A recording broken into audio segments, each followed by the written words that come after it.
You are welcome into my channel MM Educare. তোমাদের 2022-এর যে 14-17 যে নিয়োগ প্রক্রিয়া চলছিল এবং সেটা একদম শেষের দিকে এবং খুব শীঘ্র এক সপ্তাহের মধ্যে আশা করি সেটা সম্পন্ন হয়ে যাবে এবং তারপরে কিন্তু শুরু হবে 2022-এর টেটের যে নিয়োগ প্রক্রিয়া তার কিন্তু প্রসেস। তাহলে দেখে নাও যে তোমাদের 2022-এর টেটের যে হিউজ সংখ্যক পাস করেছিল সে নিয়ে কেমন মোকাবেলা হবে এবং কত পরিমাণে সিট থাকবে, চান্স কেমন, সেই সমস্ত বিষয় নিয়ে বিস্তারিত আলোচনা করব। তার আগে যারা নতুন রয়েছে MM এডুকেয়ারে, যদি তোমাদের চ্যানেলটি ভালো লেগে থাকে বা ভিডিওগুলি, তাহলে অবশ্যই MM এডুকেয়ারকে সাবস্ক্রাইব করে চ্যানেলের পাশে থেকো, তাহলে গুরুত্বপূর্ণ ভিডিওগুলো সবার আগে পেয়ে যাবে।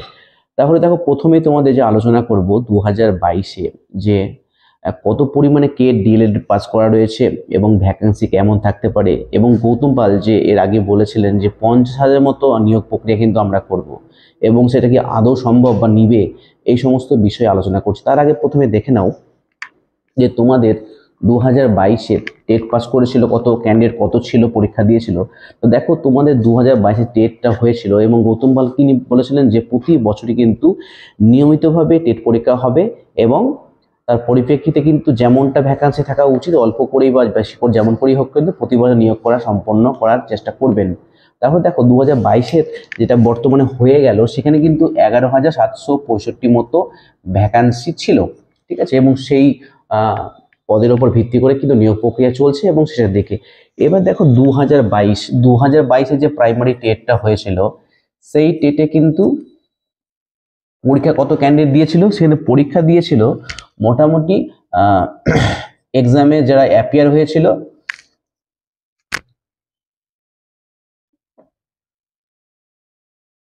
6.5, ঠিক আছে, 6.5 লাখ মতো ক্যান্ডিডেট কিন্তু পরীক্ষা দিয়েছিল এবং সেখান থেকে যে পাস করেছিল 1,53,000, মানে মোটামুটি 1,53,000 মতো ক্যান্ডিডেট কিন্তু পাস করেছিল, ঠিক আছে। এবার কিন্তু সেই সময় কিন্তু যখন নিয়োগ প্রক্রিয়া শুরু হয় তখন কিন্তু টেট পরীক্ষার আগে যে নোটিফিকেশন দেওয়া হয় সেখানে কিন্তু বলা হয়েছিল যে সেখানে NIOS থেকে পাস করা ক্যান্ডিডেটরা রয়েছে এবং বিএড সমস্ত ক্যান্ডিডেটরা কিন্তু পরীক্ষা বসতে পারবে। এবং এই যে 1.5 লাখ রয়েছে, 1,53,000, এর মধ্যে কিন্তু প্রচুর ক্যান্ডিডেট কিন্তু বিএড পাস করা রয়েছে এবং এর মধ্যে যা রেকর্ড আছে সেখান থেকে কিন্তু এই বিএড ক্যান্ডিডেট কত আছে, বিএড ক্যান্ডিডেট মোটামুটি 95 থেকে 98,000, ঠিক আছে। এখানে কিন্তু 95 থেকে 98,000 কিন্তু ক্যান্ডিডেট রয়েছে যারা বিএড পাস করা, এবং যে NIOS থেকে যে ডিএড করা পাস ক্যান্ডিডেট রয়েছে এবং তার সংখ্যা কিন্তু 20,000-এ কম না, ঠিক আছে। মোটামুটি কিন্তু তোমার যে এবার কম্পিটিশনটা হবে, যে 1.5 লাখ পাস করেছিল, এই যে 1,53,000-এর মধ্যে কিন্তু পুরোপুরি 95 থেকে 98,000 ক্যান্ডিডেট বিএড পাস করা রয়েছে এবং 20,000 মতো রয়েছে NIOS, কিন্তু এদের পুরোপুরি বাদ দেওয়া হবে, ঠিক আছে। এইবার পড়ে থাকছে কত, যদি 1.5 লাখ হয়ে থাকে, 1.5 লাখের মধ্যে বাদ যাচ্ছে কত, 98 আর 20 কত হয়, 1,18,000। তাহলে 1,18,000 যদি বাদ যায় তাহলে পড়ে থাকছে 35,000, ঠিক আছে। 35,000 কিন্তু ডিএলএড পাস করা ক্যান্ডিডেট কিন্তু রয়ে আছে, ঠিক আছে। এইবার কিন্তু 35,000 যে ক্যান্ডিডেট রয়েছে এর মধ্যে কিন্তু যে নিয়োগ প্রক্রিয়াটা চলছে, এর মধ্যে 2014 এবং 17 সেইখানে কিন্তু যে 9,000 মতো লিস্ট নাম রয়েছে, তার মধ্যে মিনিমাম 5,000 মতো ক্যান্ডিডেট কিন্তু এখানে অলরেডি এর মধ্যে ভরা রয়েছে।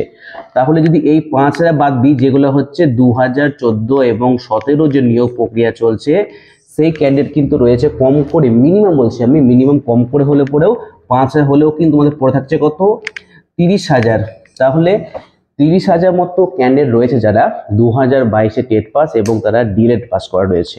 এবার বলি, এর মধ্যে কিন্তু কিছু পরিমাণে এটাও থাকতে পারে যে 2021-23 সেশন, 2021-23 সেশনে রয়েছে 3,000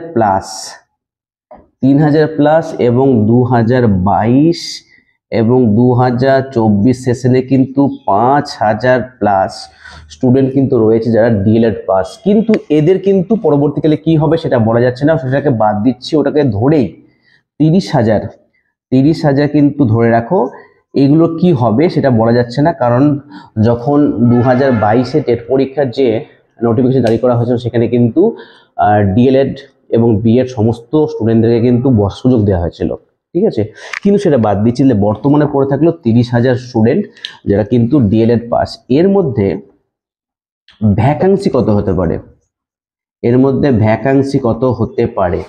ভ্যাকান্সি কত হতে পারে এটা বলছি। দেখো, তোমাদের যে গৌতম পাল কিছুদিন আগে বলেছিলেন যে আমরা 50,000 মতো কিন্তু নিয়োগ প্রক্রিয়া করব, তার মধ্যে কিন্তু এই যে 11,765 কিন্তু এর মধ্যে ইনক্লুডিং আছে।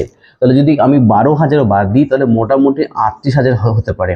কিন্তু 38,000 কিন্তু নিয়োগ প্রক্রিয়া নিবে না। কেন নিবে না? কারণ এইখানে যদি আমার মোটামুটি ক্যান্ডিডেট 30,000 মতো পড়ে থাকে ডিএলএড পাস করা, তাহলে কিন্তু 38,000 ভ্যাকান্সি কোনো মতেই হতে পারে না।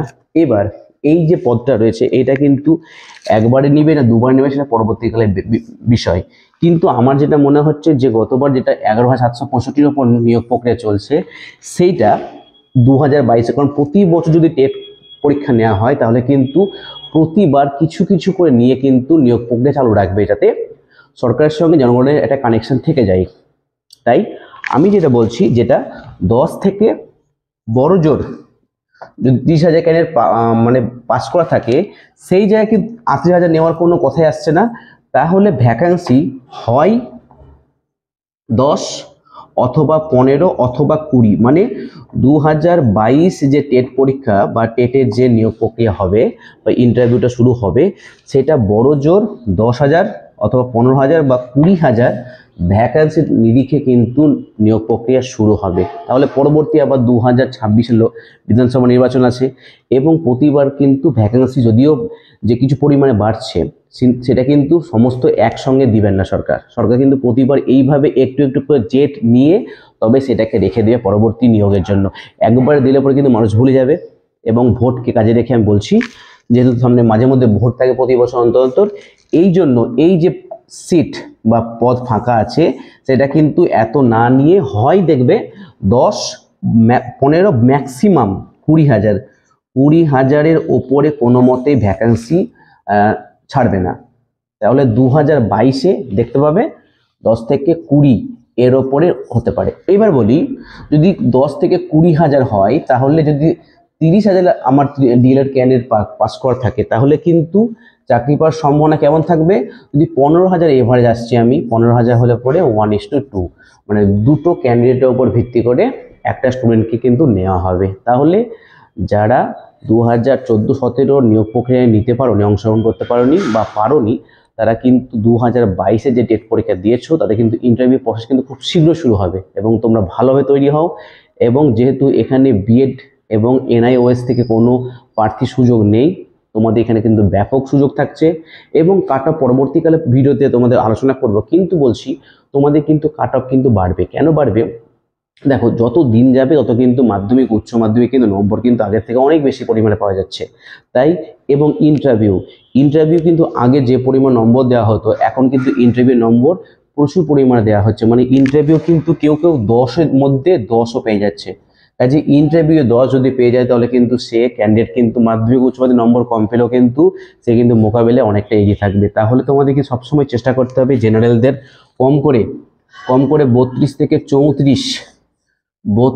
34 কাট অফ নিয়ে কিন্তু এগোতে হবে, ঠিক আছে? সেইভাবে তোমরা প্রিপারেশন নাও। কিন্তু সকলকে বলবো যারা নম্বর মাধ্যমিক উচ্চ মাধ্যমিক কম আছে তারা কিন্তু ঘাবড়ানোর কিছু নেই, কারণ তোমাদের হাতে একটা বড় ইন্টারভিউ ফ্যাক্টর রয়েছে 10 নম্বরের। সেখানে কিন্তু কেউ যদি মিনিমাম 4ও পায়, কেউ যদি 9ও পায়, তাহলে মধ্যে ডিফারেন্স থেকে যে 5, তোমরা কিন্তু সহজে কিন্তু এই 5টা কিন্তু ওভারকাম করতে পারবে। তাহলে আজকের মতো এইটুকুই, পরে ভিডিওতে অন্যান্য বিষয় নিয়ে আলোচনা করা হবে।